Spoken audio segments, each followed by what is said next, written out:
And Wellington would be after that. I'll mention it. Just want to write that down. That's all I need to write.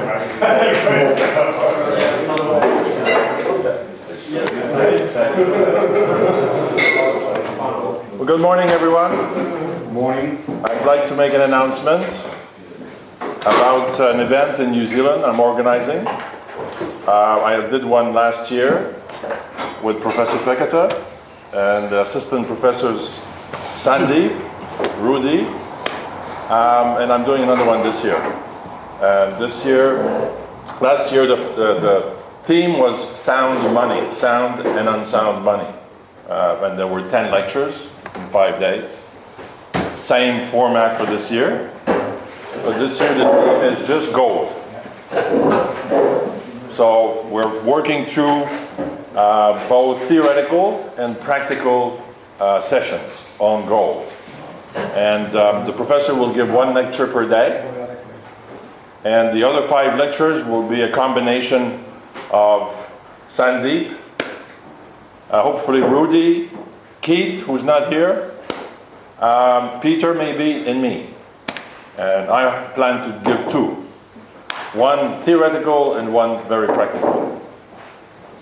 We have some sponsors, and with the sponsors we're going to organize some additional events around that week. I want the industry to participate. I want the investment industry to participate. So we're going to organize a cocktail reception in Auckland during the week. Everybody will come, have a drink, free drink, and hear the professor 10-15 minutes, then be blown away, right? And in Wellington, I'm organizing a debate with the central bank. And again, to attract the industry. And so all this in New Zealand. So the debate with the central bank will be in Wellington, different cities, so it'll be either the week before or the week after, I don't know yet. Okay? So if you can come to New Zealand, I know it's a long way away. It's just 2 flights, 12 hours each. Thank you. And if you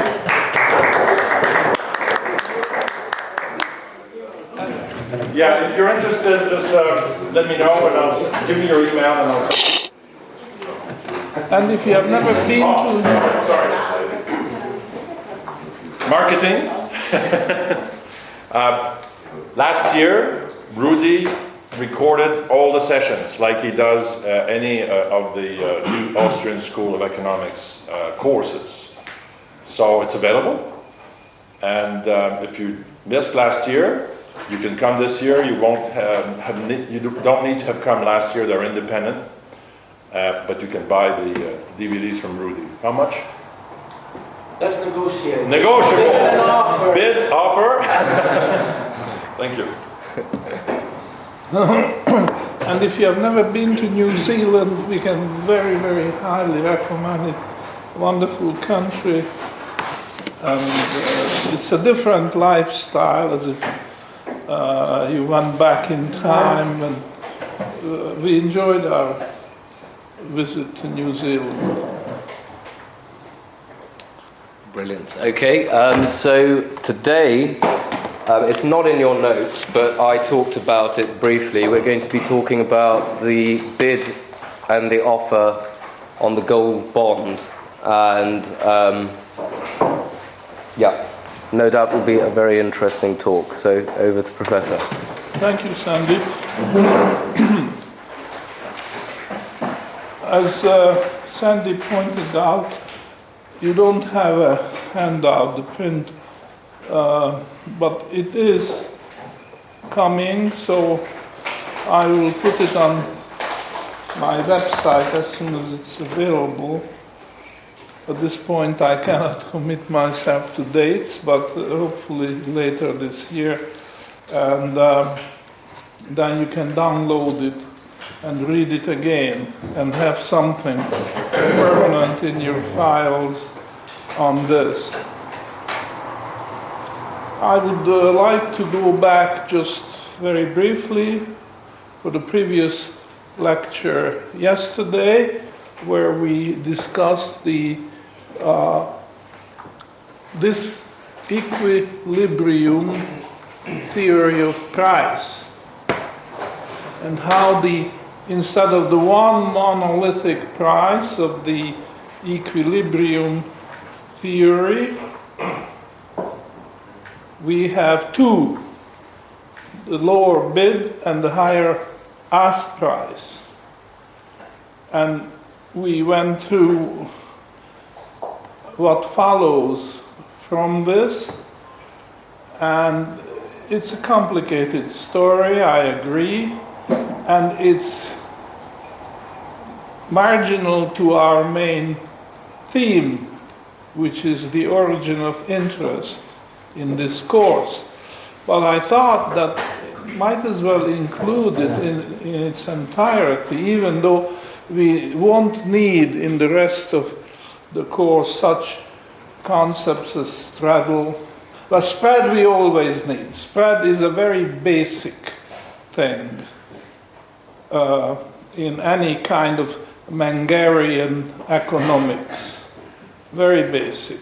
There's no way. But straddle and two-legged and four-legged, etc., we won't need here. But I thought I would give you that chapter in its entirety because it helps you understand what a tremendous extension of price theory opens up once you pass to Menger's basic idea of this equilibrium, from equilibrium.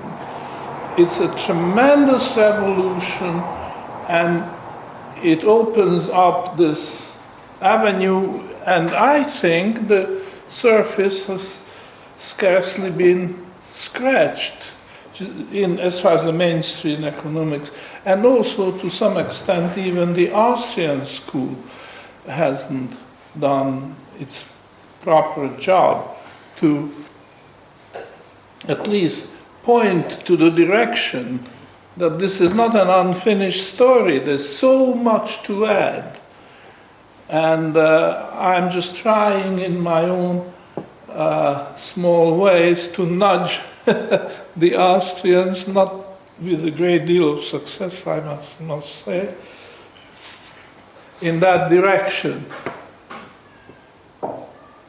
So I hope it did help you a little to at least see the possibilities, but all we need from that chapter for the continuation is just a very small idea, but with tremendous consequences, that exactly the same way as in the commodity markets there are these bid-ask prices and straddles, spreads, the same way we have the bond market, and again there will be a lower bid price for the bond and a higher ask price.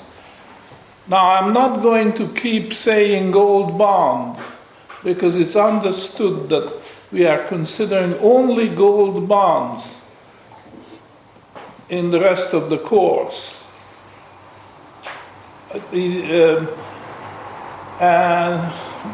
Bond in the irredeemable currency system is a contradiction in terms. You see, bond is called a bond because it bonds the hands of the borrower, the issuer of the bond. Literally, to some extent, he becomes less free after issuing the bond. Now, under the present monetary system, say the dollar system, you see a bond is an irredeemable bond. Now, of course, a lot of mainstream economists would be up in arms that this is outrageous to say such a thing. After all, the bond at maturity can be redeemed, and you get the dollars and you can spend the dollars. But at the bottom, the dollar is irredeemable. It cannot be exchanged for anything but another paper dollar or a bond. But you see, an irredeemable currency, the dollar, is exchanged for a bond, which in turn matures in the irredeemable currency. So that makes the bond itself irredeemable, because this is a check-kiting scheme.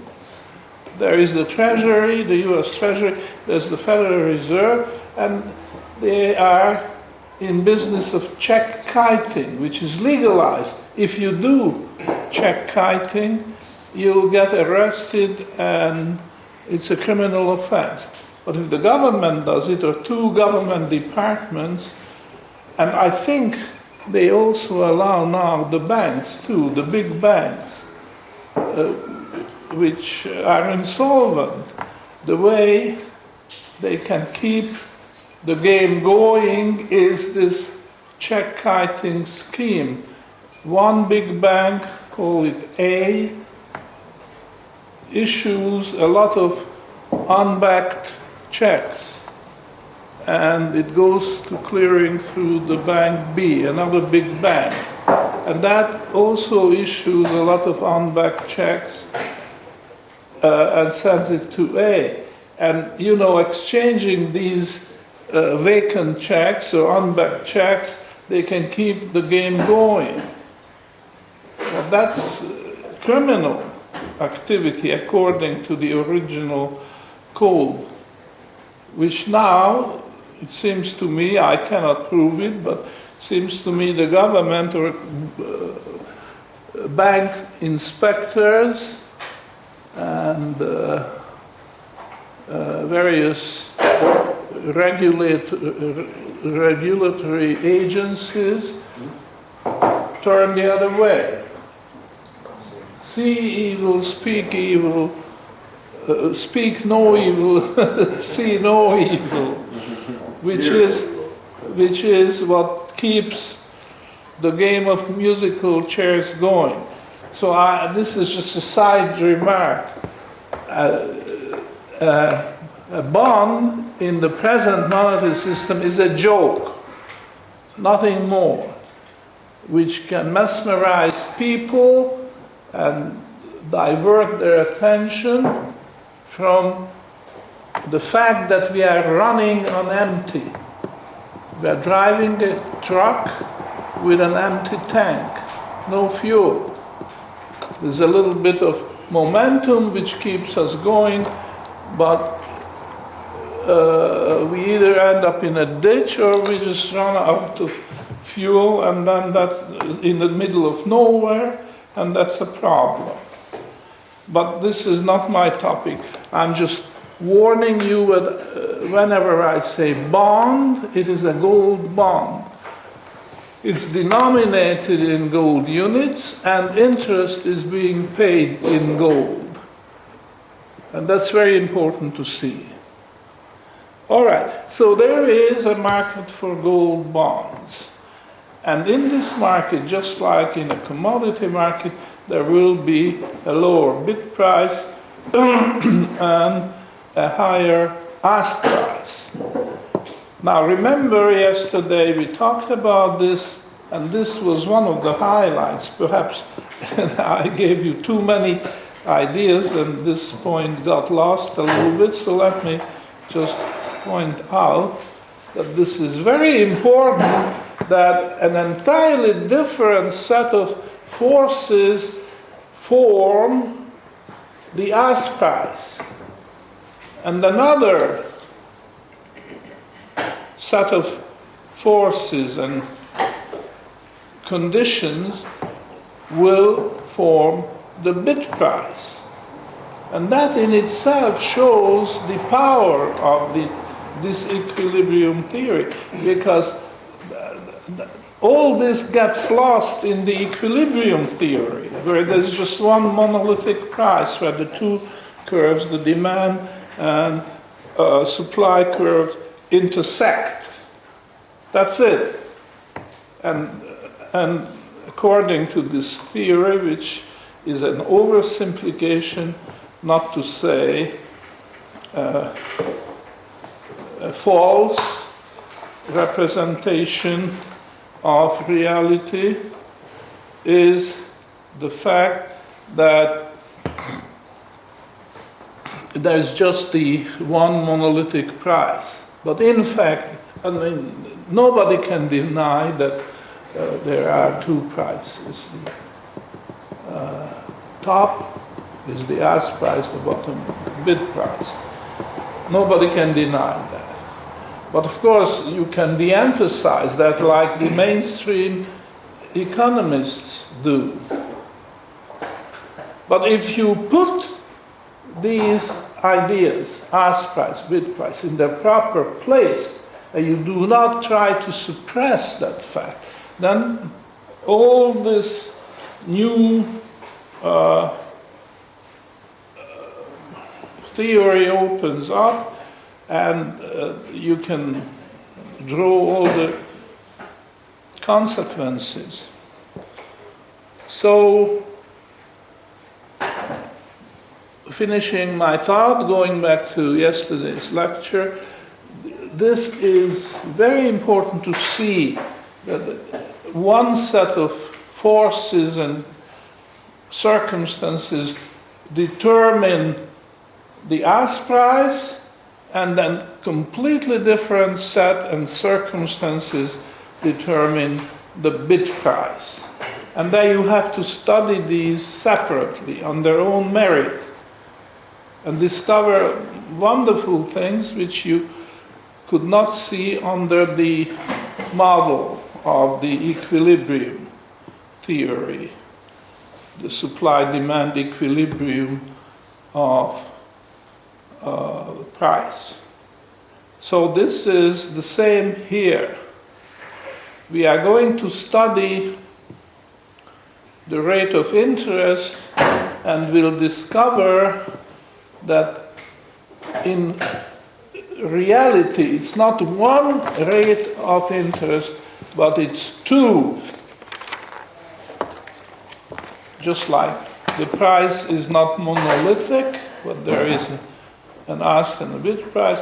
The same way, when it comes to the rate of interest, we have to see that there's no such a thing as a monolithic interest rate. But there will be, in fact, a ceiling and there will be a floor.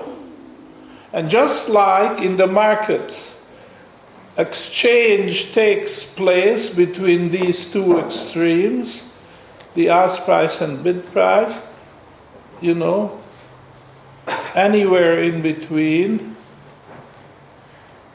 The same way, bonds can be floated and contracts can be made at rates, various rates of interest, but all these rates will fall in a range, and the range is determined by the floor and by the ceiling. Now, this is the difficulty, especially for those who are not, shall we say, fans of mathematics, that the relationship is inverse.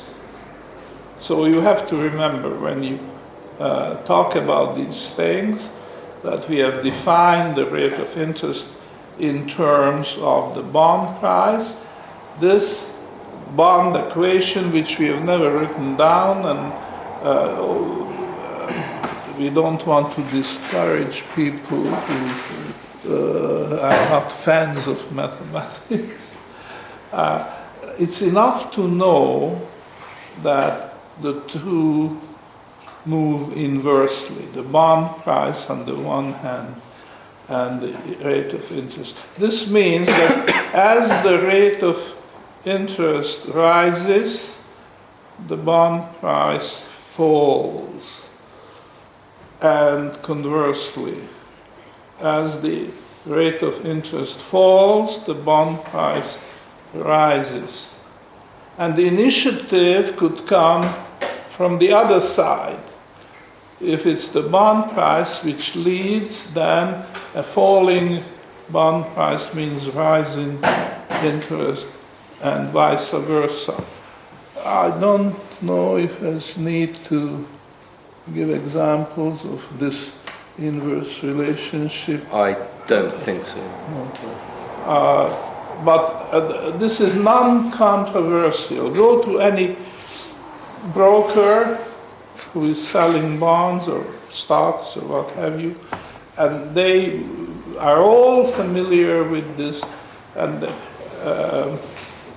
I'm amused reading the New York Times business page when every day it brings the results of the bond trading of the previous day.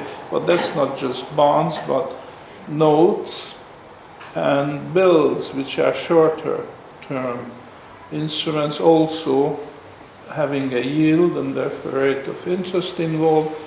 The interesting thing is that every time they make a quote, say how the bond price changed, for instance, New York Times reports the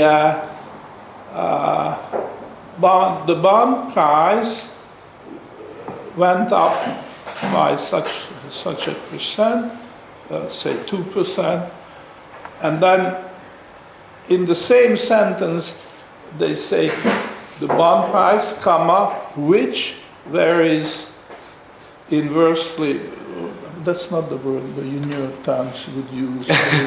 which varies, moves in the opposite direction to the rate of interest, to yield, you see, and then goes on, what was the change yesterday? And they do it every single day, rather than just teaching in schools, every kid at one point. So it would be so natural as the fact that the sun rises in the east and sets in the west. You know, every day, to my mind, that's what it looks that the New York Times says, today the sun rose at 7 hours and 5 minutes, and then in a parenthesis they will say, and it did do it in the east, and the sun is going to set at such and such an hour, in parentheses, in the west, every single day. Well, what's the point of repeating? Rather give a good education to the children and tell them that there is an inverse relationship between the yield and the bond price, or the note price, or the bill price, and that you don't have to print it out every single day. But that's the way it is. You know, this is, of course, a reflection on our educational system. Now, it may be accidental, it may be on a purpose, I don't know. But that's the way it is. And it's a very foolish way. All right, so we have then the range between the top ask price and the bottom bid price on the one hand, and corresponding to it we had the range between the ceiling of interest rates and the floor. And there is a movement between these two, and the movement is always the opposite. You see? It's always the opposite. That's a very strict rule, no exceptions. So it's a natural law, you might say. All right.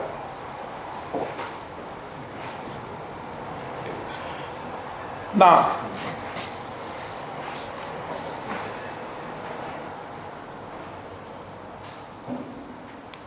I made a big point that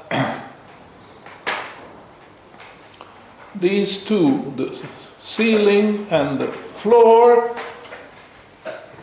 are formed by various forces, various conditions, and they are different. This, I think, I cannot overemphasize. That the forces and the circumstances which bring about the ceiling of the range of interest is different from the forces and conditions which form the bottom, which we call the floor. Ceiling, floor, and we shall now go and analyze what are these forces and what are these circumstances.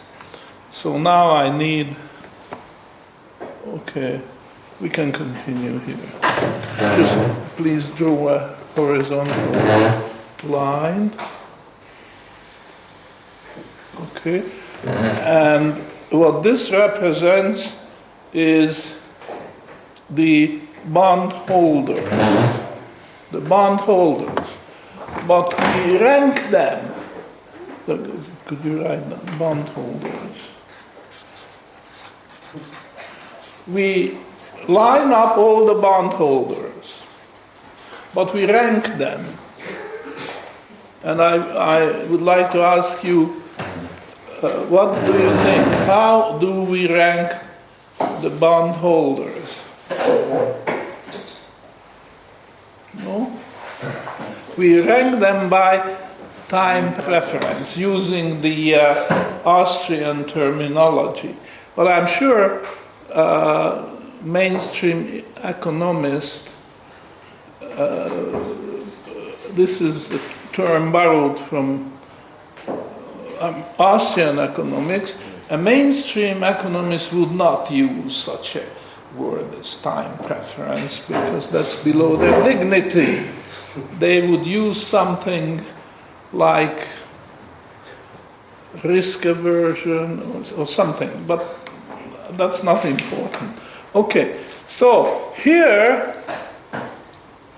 at this extreme you would find those bondholders who are very happy with the rate of interest they are getting. You know, I would say, for example, insurance companies, pension funds are very happy, but because after all, it's not their benefit to their benefit; it's the benefit of the pensioner.